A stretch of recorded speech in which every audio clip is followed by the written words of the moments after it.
పొగొస్తుంది. ఆగు మిత్రమా, ఆగు మిత్రమా.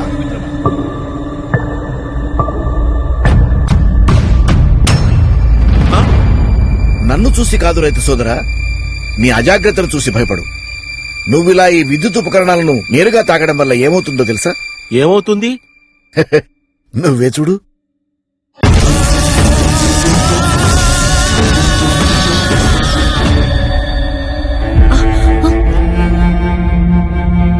విద్యుత్ ఉపకరణాలను నేరుగా తాకడం వల్ల ఇంత ప్రమాదమా? చాలా ప్రమాదకరం. విద్యుత్ సమస్య చిన్నదైనా పెద్దదైనా అది సంబంధిత విద్యుత్ శాఖ వారి ఆధ్వర్యంలో మరమ్మతులు చేయించుకోవాలి. అంతేకాదు, షాక్ కి గురైన వ్యక్తిని నేరుగా తాకకూడదు. ఏమండి? అలా తాకిన వ్యక్తులు కూడా షాక్ కి గురై చనిపోయే ప్రమాదం ఉంది. మీ పొలాల్లో ఉన్న ట్రాన్స్ఫార్మర్ల ఫ్యూజ్ పోతే సంబంధిత సిబ్బందికి సమాచారం ఇవ్వాలే కాని మీరు సొంతంగా వేసుకోకూడదు. విద్యుత్ సమస్యల కొరకు టోల్ ఫ్రీ నంబర్ 1912కి డయల్ చేయండి.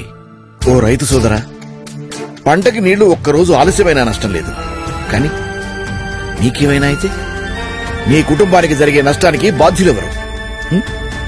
ఒక్కసారి ఆలోచించు.